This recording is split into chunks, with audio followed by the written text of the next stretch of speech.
오늘은 요한복음 강의 8번째 시간입니다.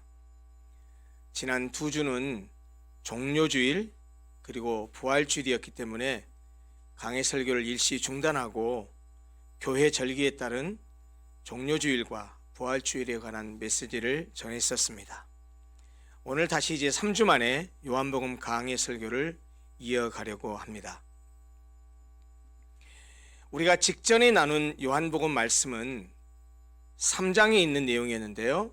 예수님과 니고데모와의 대화였습니다. 오늘 본문이 3장 22절부터 마지막 절까지였는데 한 주는 3장 1절부터 15절을 본문으로 해서 거듭나지 아니하면 이라는 제목으로 예수님께서 니고데모에게 말씀하신 거듭남에 관해서 나누었고요. 그리고 그 다음 주는 요한복음 3장 16절부터 21절을 본문으로 해서 그를 믿는 자마다 라는 제목으로 믿음으로 얻는 영생과 구원에 관한 은혜를 나누었습니다. 오늘 우리가 읽은 본문 말씀은 그 말씀에 바로 이어지는 내용입니다. 그런데 2개의 문단으로 구성되어 있습니다. 그런데 앞부분 22절부터 30절은 내용을 읽어보면 세례 요한이 그의 제자들이 그에게 했던 말에 대해서 대답해주는 그런 내용이라는 사실이 명백하게 드러납니다. 그런데 뒷부분 31절부터 36절은 내용은 무슨 내용인지가 분명한데 누가 한 말인지가 사실 좀 불분명합니다. 어떤 사람들은 이 뒤에 31절부터 36절 내용도 세례 요한이 한 말이다 라고 하는 그런 학자들도 있고, 어떤 사람은 아니다, 이거는 세례 요한이 한 말이 아니고 그 내용은 이제 30절로 다 끝났고 31절부터 36절은 요한복음을 기록한 사도 요한이 그 내용에 대해서 해설하고 있는 내용이다 라고 하는 사람들이 있습니다. 어찌됐든 오늘은 이 두 문단의 내용을 다 함께 살펴볼 텐데요. 특별히 저는 오늘 앞부분의 내용에 좀 초점을 맞추려고 합니다. 22절부터 30절에서 예수님을 증거하러 온 세례 요한이 보여준 하나님의 일을 하는 사람으로서의 자세와 태도를 통해서, 그 세례 요한을 통해서 하나님의 일을 하는 사람들, 하나님의 일을 하는 사람들 뿐만 아니고 우리 모든 그리스도인들이 어떤 자세와 태도로 주의 일을 감당해야 하는지에 대해서 세례 요한의 그 태도를 통해서 우리가 직접 배우고, 또 그가 보인 태도와 자세를 통해서 은혜를 함께 나누고자 합니다. 우리는 이미 지난 요한복음 강의 1장을 살펴볼 때 세례 요한이 어떤 사람이었는가 하는 것을 한번 이미 본 적이 있습니다.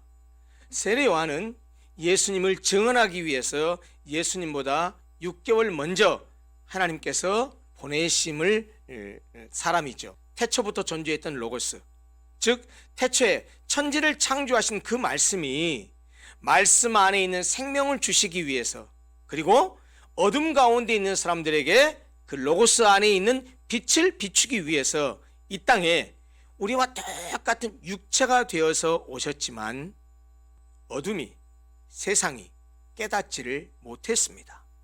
그래서 하나님께서는 그 육신이 되어 오신 로고스의 안내자로서 세례 요한을 먼저 보내셨고, 세례 요한으로 하여금 그 로고스를 육신이 되어 오신 예수 그리스도를 증거하게 하심으로 모든 사람이 그 빛이신, 생명이신, 말씀이신 예수를 믿게 하기 위해서 세례 요한을 먼저 그렇게 보내셨습니다.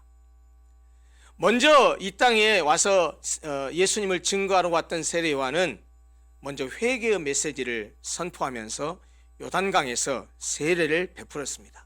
수많은 사람이 세례 요한에게 나와서 자기들의 죄를 고백하면서 회개의 세례를 받았습니다.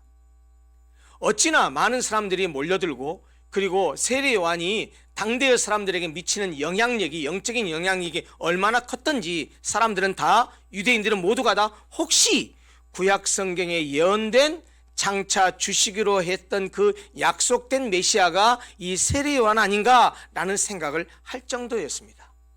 그래서 제사장들과 레위인들은 세례 요한에게 사람을 보내서 직접 물었습니다. 너 누구냐? 그러나 세례 요한은 명백하게 대답합니다. 아니다. 나는 그리스도가 아니다. 나 메시아로 온 사람 아니다. 나는 엘리야도 아니고 모세와 같은 그 선지자도 아니다 라고 말했습니다. 나는 선지자 이사야가 예언했던 것처럼 주의 길을 곧게 하라고, 주의 길을 평탄케 하라고 광야에서 외치는 자의 소리다 라고 자신의 정체성을 드러냈습니다. 그뿐만 아닙니다. 내 뒤에 오시는 분은 나보다 능력이 훨씬 많으셔서 나는 그분이 얼마나 능력이 많은지 그분의 신을 들기조차도 감당할 수 없는 그런 능력 없는 사람이고, 내 뒤에 오시는 그분은 나에 비해서 그렇게 훌륭한 능력을 가지신 분이다 라고 그분을 증언하면서, 나는 지금 너희에게 물로 세례를 베풀지만 내 뒤에 오시는 그분은 성령과 불로 세례를 베풀 것이라고 말씀했습니다. 또한 세례 요한은 요단강에서 세례를 베풀고 있을 때 이제 공생애를 시작하기 위해서 세례 요한에게 세례를 받으러 나오시는 예수 그리스도를 향해서 가리키면서 이렇게 결정적인 증언을 했었죠. 보라, 세상 죄를 지고 가는 하나님의 어린 양이로다. 서두에서 말씀드린 대로 오늘 우리가 함께 읽은 본문은 예수님이 니고데모와의 대화를 통해서 거듭남에 대해서 말씀하신 이후에 일어난 일입니다. 예수님은 제자들과 함께 유대 땅으로 가셨다라고 오늘 본문이 말합니다. 아마도 표적을 행했지만 그 표적을 보고도 메시아에 대해서 냉담했던 예루살렘을 떠나서 유대의 지경 내의 외곽지역 변두리 마을로 물러가신 것으로 보입니다. 그리고 오늘 본문은 뭐라고 말씀하시냐면 거기에 머물면서 예수께서 세례를 베풀었다고 말합니다. 그러나 이 다음 장인 요한복음 4장 2절을 보면 세례는 예수님이 직접 베푸신 것이 아니라 제자들이 베풀었다고 합니다. 그런데 예수님이 이렇게 세례를 베풀기 시작한 그때에도 여전히 세례 요한도 세례 베푸는 일을 계속했습니다. 본문은 뭐라고 말하냐면 세례 요한도 살렘 가까운 에논에서 세례를 베풀었다고 말합니다. 여기 말한 지명 에논이 구체적으로 어디인지는 명확하지 않습니다. 그러나 에논이라는 말이 우물이라는 뜻을 가지고 있는 것을 볼 때 아마도 이 물이 많은 요단강 근처였던 것으로 추정됩니다. 이렇게 세례 요한도 세례를 주고 예수님도 세례를 주기 시작하면서 사람들 사이에 논쟁이 있었던 듯 합니다. 25절을 보면 세례 요한의 제자 중 하나가 유대인과 더불어 논쟁을 했다고 하는데 그 논쟁한 주제가 뭐였냐? 정결 예식이었습니다. 정결 예식이라 함은 일상 속에서 더러워지는 여러 가지 것들을 깨끗하게 하기 위해서 몸이나 기구들을 씻는 유대인들의 그 관습을 말하는데, 본문에서 말하는 정결 예식은 죄를 씻어 정결케 하는 바로 이 세례를 의미하는 것으로 보입니다. 사실 당시에는 세례하면 요한하면 세례, 이렇게 세례와 요한은 등식이 성립하는 그런 사람이었습니다. 그런데 이렇게 요한만 주던 세례를 예수님도 주기 시작했는데 문제가 어디서 발생했느냐? 세례 요한보다 예수님께 세례를 받으러 가라는 사람이 더 많아진 겁니다.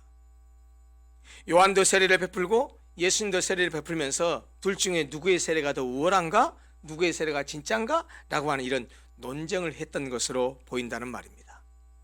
아마 이 논쟁의 계기가 되었던지 세례 요한의 제자가 이제 세례 요한에게 와서 직접 그에 관한 이야기를 합니다. 본문 보십시오. 라피어, 선생님과 함께 요단강 저편에 있더니 곧 선생님이 증언하시던 이가 세례를 베풀매 사람이 다 그에게로 가더이다. 세례 요한에게 대해서는 그렇게 지극한 이 존경의 뜻을 함축한 라피라고 불러놓고 그 다음에 선생님과 함께 요단강 저편에 있더니 누구를 가리키죠? 예수입니다. 곧 선생이 증언하시던 이 누굽니까? 예수예요. 그러니까 예수라는 이름도 말하지 않으면서 그 사람 선생님과 함께 요단강 저편에 있었던 사람입니다. 게다가 선생님이 증언했던 사람입니다. 이름도 말 안 해요. 예수라고. 그런데 그가 세례를 베풀기 시작했는데요, 사람들이 전부 다 그리 몰려가고 있습니다 라고 지금 세례 요한의 제자들이 세례 요한에게 말한 것입니다. 아마도 세례 요한의 제자들은 그렇게 생각한 것 같아요. 예수가 세례 요한의 증언에 의해서 큰 사람인데 사람들이 다 예수에게로 세례받으러 가버리면 실제로 그를 드러낸 자기의 스승인 세례 요한이 우습게 되잖아요. 힘이 없게 되잖아요. 인기가 예수가 더 높아져 가잖아요. 그러니까 그것을 아마 세례 요한의 제자들이 못마땅하게 여겼던 것 같아요. 그래서 그들은 선생님이 증언하시던 그 예수가 세례를 베풀매 사람이 다 그에게로 갑니다 라면서 말을 했는데 이것은 불만 섞인 표현 같아요. 더 이상 그렇게 되지 못하도록 무슨 대책을 세워야 하지 않습니까? 저렇게 다 사람들이 예수께 세례받으러 그냥 방치하실 겁니까? 사람들을 다 선생님에게 와서 세례받도록 해야죠 라고 하면서 아마 힘겨루기 같은 그런 표현을 하는 그런 것으로 보이고요. 그리고 그것에 대해서 아무런 대책을 세우지 않는 스승 세례 요한에 대해서 푸념을 하는 것으로 보이는 표현입니다. 우리가 세례 요한과 같은 상황이라면 어떠했을까요? 내가 도와준 사람이 나보다 더 잘 나가게 되면 여러분 마음이 어떨 것 같습니까? 내가 준 도움으로 그 사람은 일어나서 승승장구하는데 같은 동정업계 일하는 나는 내 사업이 점점 쪼그라져 갑니다. 그러면 여러분들 마음이 어떻겠습니까? 내 시대가 막을 내리고 다른 사람의 시대가 열리면 그러면 어떨 것 같냐는 말입니다. 우리 속담에 사돈이 땅을 사면 어떻다고요? 배가 아프답니다. 솔직히 이 표현은 우리의 속내를 잘 표현하는 속담인 것 같아요. 우리의 심경을. 근데 세례 요한은 사돈이 땅을 사면 배가 아프다는 그런 속담에 어울리는 사람이 아니었습니다. 자기가 증언했던 사람, 그리고 자기가 높여줬던 그 예수가 이제 세례를 베푸니까 사람들이 몰수이거리 몰려가니까 그것에 대해서 배 아파하던 그의 제자들이 어떻게 하실 겁니까? 왜 방치하고 계십니까? 라는 투로 보고를 했을 때 세례 요한이 대답했던 말은 우리의 생각을 완전히 깨트리는 전혀 다른 대답을 합니다. 세례 요한의 대답을 보십시오. 뭐라고 말했습니까? 만일 하늘에서 주신 바 아니면 사람이 아무것도 받을 수 없느니라. 세례 요한은 많은 사람이 예수께 세례를 받으러 가는 것은 하늘에서 주신 그의 신적 권위 때문이라고 인정해 준 겁니다. 예수가 자기보다 더 드러나는 것에 대해서 불쾌해하거나 기분 나빠해하지도 않고 배 아파하지도 않았습니다. 오히려 예수님의 위대한 사역이 하나님께로부터 온 것이라고 말함으로써 그의 본질적 사명인 예수님이 메시아라는 사실을 또다시 증언한 셈입니다. 그리고 거기에서 그치지 않았습니다. 우리가 이미 요한복음 1장 19절 이하에서 이미 요한복음 1장 강의할 때 보았지만 유대인들이 보낸 제사장과 레위인들의 그 질문, 너 누구냐? 라는 질문을 했을 때 아까도 말씀드렸지만 세례 요한이 뭐라고 했습니까? 나 그리스도 아니야. 그럼 너 엘리야냐? 엘리야도 아니야. 너 그러면 그 선지자냐? 아니야. 모세와 같은 그 선지자도 아니야. 그럼 넌 누구냐? 나? 이사야 선지자가 예언했잖아. 주의 길을 곧게 하라고 광야에서 외치는 자의 소리야 라고 대답했습니다. 그런데 그때 그렇게 제사장들과 서기관들이 보냈던 사람들에게 대답했던 그 말을 아니 선생님이 그 증언했던 예수님이 세례를 베푸는데 그에게 사람들이 다 몰려간다니까요. 어떻게 좀 하세요 라고 했을 때 오히려 그 제자들에게 이 세례 요한이 전에 유대인들이 보냈던 제사장들이 보냈던 그 사람들에게 대답했던 내용들을 다시 한번 이 제자들에게도 똑같은 이야기를 합니다.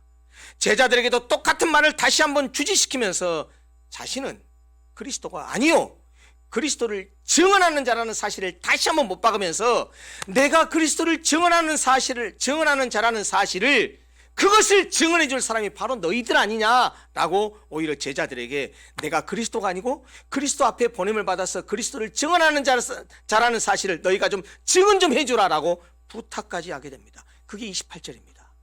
28절 보십시오. 내가 말한 바 나는 그리스도가 아니요 그의 앞에 보내심을 받은 자라고 한 것을 증언할 자는 너희니라. 여러분 인간적으로 생각해 보면 세례 요한도 예수님에 대해서 질투를 시기를 할 법도 합니다. 어찌 보면 예수님이 그렇게 사역을 할 수 있도록 멍석을 깔아준 사람이 누굽니까? 세례 요한이죠. 그러니까 세례요한은 그런 사람으로서 칭찬을 받고도 싶고 수고했다는 감사의 말을 듣고도 싶었을지 모릅니다. 그런데 세례요한은 본문을 들여다보면 어디에서도 그런 심정을, 그런 마음을 발견할 수가 없습니다. 전혀 그런 것들을 바라지 않았습니다. 오히려 세례요한은 자신의 사명을 팔레스타인 지역의 결혼식에서 신랑의 친구가, 그의 친구가 결혼하는 걸 보고서 기뻐하는 그 역할에 비유하면서 자신은 신랑과는 다른, 신랑 친구가 갖는 그런 다른 차원의 기쁨을 누리고 있다고 말합니다. 그것이 29절입니다. 29절이 이렇게 말하죠. 신부를 취하는 자는 신랑이라. 그렇죠. 신부를 얻는 사람은 누굽니까? 신랑이 신부를 얻죠. 그런데 서서 신랑의 음성을 듣는 친구가, 신랑의 친구가 크게 기뻐하나니. 저번에도 한번 말씀을 드렸지만 팔레스타인 지방의 관습에 따르면 신랑 친구는요, 결혼식 때 뭐 하는 것이냐? 들러리 역할을 해요. 어떤 들러리 역할을 하냐면 신랑과 신부가 도착을 하면 기다리고 있다가 그 신랑과 신부를 이렇게 식장으로 인도하는 들러리 역할을 하는 것이 신랑 친구거든요. 그런데 신랑은 신부를 취하는 기쁨을 맛보는 것은 신랑이 그 신부를 취하는 기쁨을 맛보지만 그 들러리 역할을 하는 신랑의 친구는 그렇게 신부를 맞이하는 신랑을 보면서 그걸 보면서 기뻐한다는 말이죠. 세례요한은 자신에게 바로 그런 기쁨이 충만하다는 겁니다. 결국 세례요한은 예수가 메시아다라는 사실을 분명히 다시 한번 못 박으면서 자신은 그 메시아의 길을 예비하는 일로 기뻐하고 있다라는 그런 고백을 한 것입니다. 세례요한의 기쁨은 메시아의 길을 예비하는 것이었습니다. 하나님의 일을 수종드는 일이었습니다. 그의 관심은 하나님 나라의 일이었습니다. 하나님의 뜻에 순종하는 것이었습니다. 예수님의 들러리로서의 자신의 사명에 충실한 것이었습니다. 하나님의 일꾼으로서의 이런 세례요한의 자세와 태도는 본문 30절에 너무도 간명하고 짤막하게 아주 잘 표현되어 있습니다. 오늘 설교 제목이 거기에서 왔습니다. 30절입니다. 그는 흥하여야 하겠고 나는 쇠하여야 하리라. 세례요한은 예수께서 더 위대하게 되셔야만 하고 그를 증언하는 자신은 작아져야 한다고 했습니다. 예수님은 무대의 중앙으로 나아가야 하며 요한은, 세례요한 자신은 옆으로 비켜서야 한다라는 말입니다. 세례요한은 이렇게 대꾸적인 표현을 통해서 무대의 중심에 나설 분은 자기가 아니라 예수 그리스도라는 사실을 자기 제자들에게 강조해서 분명하게 못 박아서 알려준 것입니다. 세례요한은 주연보다 빛나는 조연이 되기보다는 주연을 빛나게 하는 조연의 역할에 충실했습니다. 이렇게 주연보다 빛나는 조연이 되기보다는 조연은 조연으로서의 역할에, 오히려 주연을 빛나게 하는 그런 조연의 역할에 충실하게 사역한 사람이 세례요한입니다. 이런 세례요한의 사역의 자세와 태도는 저처럼 하나님의 일을 한다라고 하는 사역자들, 그런 하나님의 일을 하는 사역자뿐만 아니라 모든 하나님 나라의 일꾼들에게 주는 커다란 교훈입니다. 하나님의 일을 할 때는 우리는 결코 우리가 주인공이 되어서 우리의 이름을 내려게 해서는 안 되고 주님이 드러나게 하고 주의 이름을 드러나게 해야 된다는 사실을 오늘 세례요한이 우리에게 가르쳐주고 있다는 말입니다. 아까 말씀드린 대로 31절부터 36절 마지막 절까지의 그 뒷부분의 내용은 서두에서 말씀드렸다시피 이것이 세례요한의 말인지 아니면 요한복음의 저자인 사도 요한의 해설인지는 불분명하지만 이 본문 31절에서 36절까지 말씀하고 있는 내용은 너무나도 선명하고 너무나도 분명합니다. 예수 그리스도의 탁월성입니다. 31절과 32절을 먼저 보십시오. 위로부터 오시는 이는 만물 위에 계시고 땅에서 난 이는 땅에 속하여 땅에 속한 것을 말하느니라. 위로부터 온 사람과 땅에서 난 이를 대조하고 있습니다. 위로부터 오시는 이는 만물 위에 계시대요. 땅에서 난 이는 땅에 속하기 때문에 땅에 속한 것을 말한답니다. 말하는 것 자체가 다르답니다. 하늘로부터 오시는 이는 만물 위에 계시나니 그가 친히 보고 들은 것을 증언하되 그의 증언을 받는 자가 없도다라고 말씀합니다. 여기에 위로부터 오시는 이, 즉 하늘로부터 하나님으로부터 오시는 이는 예수님을 가리킨다는 사실은 누구나 잘 아실 겁니다. 그리고 땅에서 나니, 즉 아래에서 나니는 세례 요한을 가리키고 있죠. 결국 예수님과 세례 요한은 그 기원이 다르다라는 거예요. 뿐만 아닙니다. 예수님과 세례 요한은 하시는 말씀이 다릅니다. 어떻게 다릅니까? 땅에서 나니는 땅에 속해서 땅에 속한 것을 말하지만, 위로부터 오신 예수님은 하나님의 면전에서 보냄받는 분이시기 때문에 그가 증거하시는 말씀은 친히 하나님 앞에서 친히 보고 드린 말씀이기 때문에 모두 확실하고 믿을 만한 말씀이라는 것이고, 그가 하시는 말씀은 곧 하나님 말씀이라는 그런 의미입니다. 그런데 이 본문 32절 마지막 부분에 그의 증언을 받는 자가 없도다라는 그런 좀 암울한 표현을 하고 있습니다. 그의 증언을 받는 자가 없었다고 합니다. 이게 무슨 말이죠?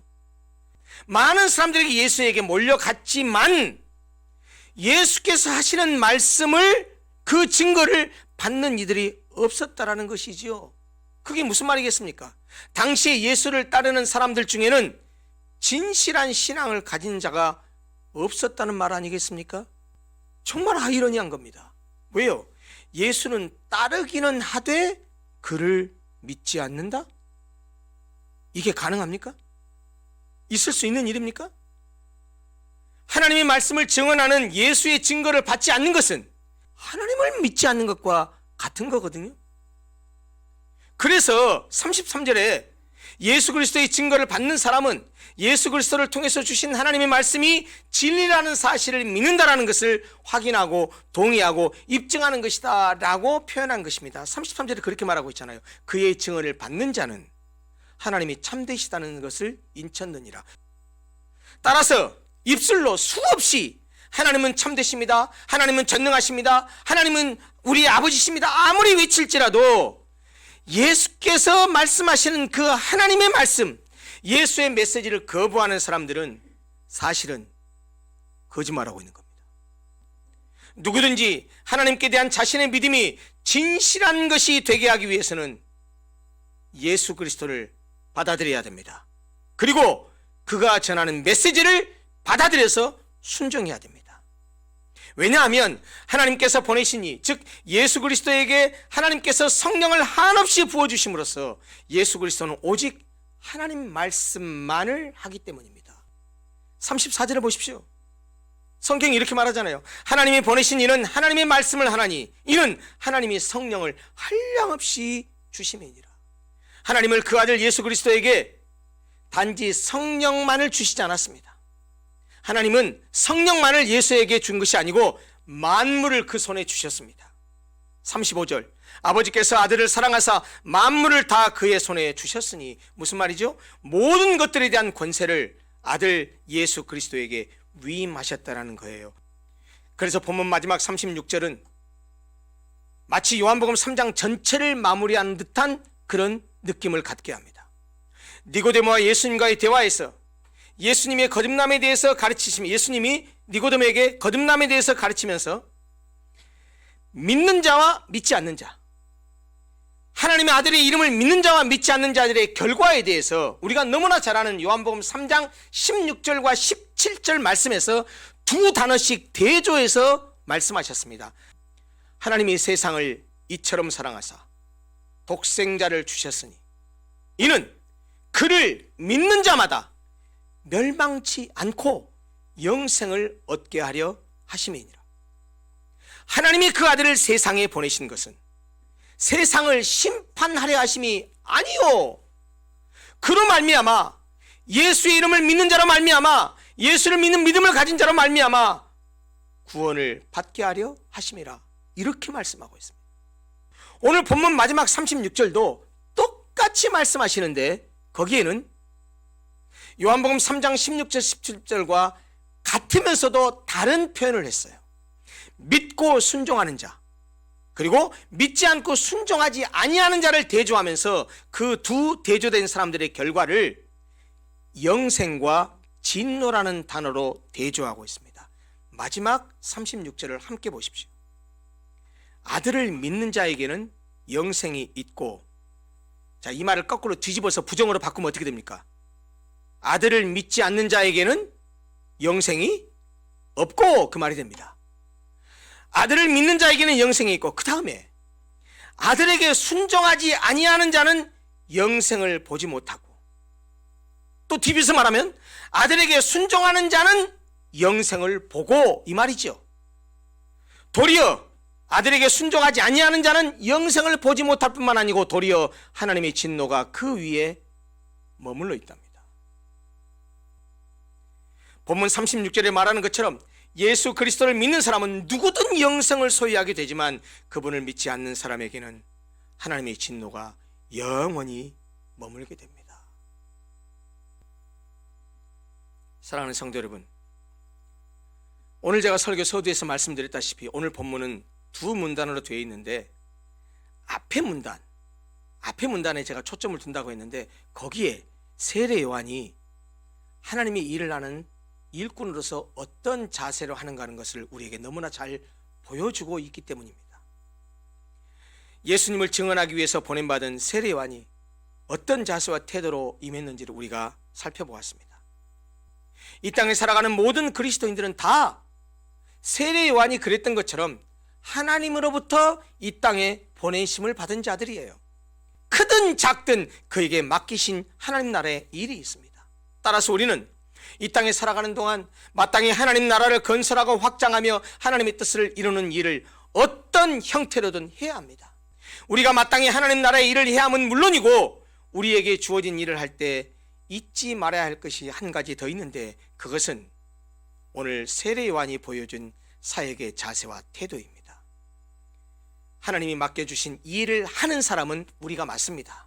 그러나 모든 일들은 그 일을 하는 우리가 주인공이 아니라요, 그 일을 맡기신 하나님이 주인공이란 사실을 잊어서는 안 됩니다. 오늘 살펴본 세례 요한은 바로 그런 자세와 태도로 자신에게 맡겨진 일을 감당했습니다. 물론 우리가 교회 안에서 또는 교회 바깥에서라도 하나님 일을 하다 보면 때때로 누군가로부터 인정을 받고 싶어 합니다. 사실 세상에서는 우리가 일을 잘하면 박수도 받고 칭찬도 받고 상도 받죠. 그런데 하나님 일을 하는 데는 누가 칭찬도 안 해줍니다. 오히려 일을 해도 수고롭기만 합니다. 근데 우리가 사람이기 때문에 누구한테 수고한다는 칭찬을 듣고 싶어하고 대단하다는 말을 듣고 싶어하는 것이 인지상정입니다. 자신의 이름을 드러내고 싶어합니다. 또 똑같은 일을 하는 다른 사람을 더 알아주고 다른 사람이 유명해지면 나도 좀 그렇게 되고 싶은 그런 욕망이 있기도 합니다.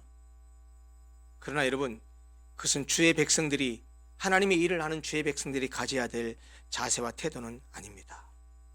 우리에게 필요한 것은 세례 요한의 자세와 태도입니다. 세례 요한은 하나님께서 자신을 보내신 목적, 즉 그리스도를 증거하는 일만을 위해서 자신의 모든 삶을 온전히 바쳤습니다. 그리고 그는 그리스도의 공생애가 본격적으로 궤도에 오르기 시작할 무렵에 헤롯의 핍박을 받아서 세례 요한은 마침내 목이 잘리는 참수형을 당하였습니다. 그리고 그가 이사야 선지자가 예언했던 것처럼 주의 길을 곧게 하는 자로서의 생애를 다 마치고 그렇게 참수를 당하고 일생을 마쳤습니다.